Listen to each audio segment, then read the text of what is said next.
جب امام علی اکبر کا لاشا اٹھا چکے، جب امام قاسم کا پامال لاشا لا چکے، جب میرے مولا حسین حضرت عباس کا لاشا نہر کے کنارے چھوڑ کر آ چکے، جب میرے مولا حسین حضرت علی اصغر کی لاشیں کو قبر کے حوالے کر چکے، جب سارے لاشیں میرے مولا نے اٹھا لیے اور خود میدان کربلا میں پہنچے، اور اس حالت میں پہنچے کہ آپ کے بدن پر سینکڑوں زخم تھے، وہ بھی منظر دیکھا یزیدی سپاہ نے، اور وہ بھی منظر دیکھا اہل بیت کی بیویوں نے کہ جب امام کا امامہ کھل کے گردن میں آ گیا تھا، امام گھوڑے پہ ڈگمگا رہے تھے، جب مختار ثقفی نے واقعہ کربلا کے 5 سال کے بعد حکومت حاصل کی نا، اور قاتلان امام حسین کو گرفتار کیا، حرملہ کو جب لایا گیا تو مختار نے پوچھا، حرملہ تو نے کربلا میں کیا کیا تھا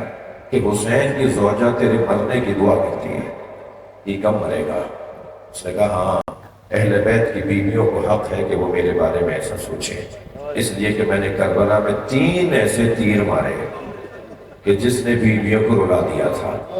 میں نے ایک تیر عباس کی مشق میں مارا، پانی بہہ گیا، بچوں تک پانی نہیں پہنچ سکا۔ میں نے دوسرا تیر علی اصغر کے گلے پہ مارا، اور ملا کہتا ہے میں نے تیسرا تیر حسین کے سینے پہ مارا۔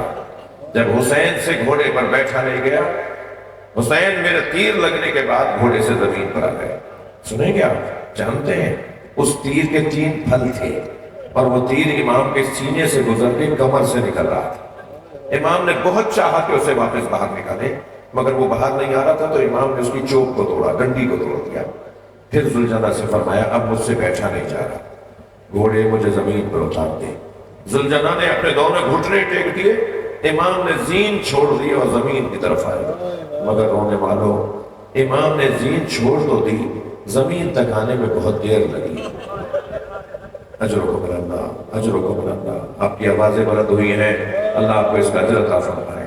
تیروں پر معلق بدن رہا فرزند زہرا کا۔ ادھر آواز دی پسر سعد نے، خبردار کوئی ذوالجناح کو تیر نہ مارے، میں نے نبی کو اس کی پشت پہ بیٹھے دیکھا ہے، میں کم سن تھا، میں بچہ تھا، میں نے نبی کو دیکھا اس گھوڑے کی پشت پر نبی سواری کرتے ہوئے، کوئی ذوالجناح کو تیر نہ مارے، یہ نبی کی سواری ہے۔ رونا اسی بات کا ہے، تجھے نبی کی سواری یاد رہی، تجھے نبی کا سوار یاد نہیں رہا، تجھے وہ گھوڑا یاد رہا جس میں نبی بیٹھتے تھے، مگر تجھے وہ حسین یاد نہیں رہا جو نبی کے دوش پہ بیٹھتا تھا۔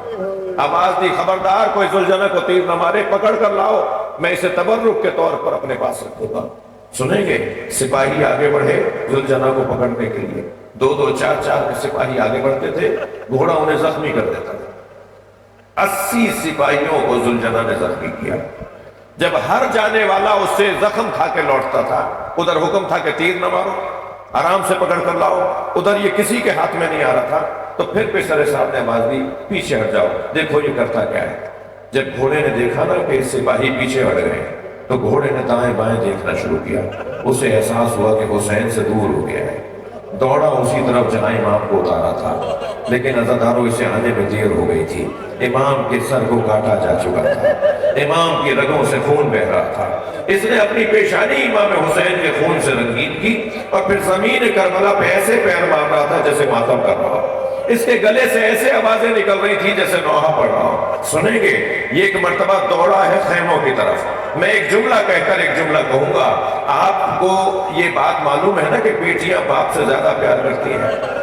اگر بیٹا اور بیٹی دونوں اولادیں ہو نا، تو بیٹا ماں سے لپٹتا زیادہ ہے اور بیٹی باپ سے زیادہ پیار کرتی ہے، اور باپ بھی بیٹیوں سے زیادہ پیار کرتے ہیں۔ میں نے کربلا کے میدان میں دیکھا ذوالجناح جب آیا ہے نا خیموں کے قریب، تو ڈھونڈ رہا تھا سکینہ کہاں ہے، اسی خیمے پہ جا کے رکا جس میں بی بی سکینہ تھی، اور جب پیر مارنے لگا تو بی بی باہر آ گئی۔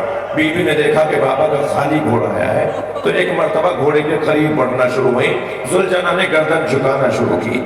جب بی بی قریب آ گئی، گھوڑے نے گردن جھکا دی، بی بی نے اس کی گردن پہ ہاتھ رکھ کر ایک سوال کیا، بس وہی جملہ مجھ سے سن لیجئے۔ بی بی نے اس سے سوال یہ کیا، یا جواد ابی هل سقیا ابی ام قتل عطشانا، اے میرے بابا کے با وفا گھوڑے، مجھے اتنا بتا پانی پلا کر مارا یا میرے بابا کو پیاسا مار دیا؟ میرا بابا پیاسا بہت تھا،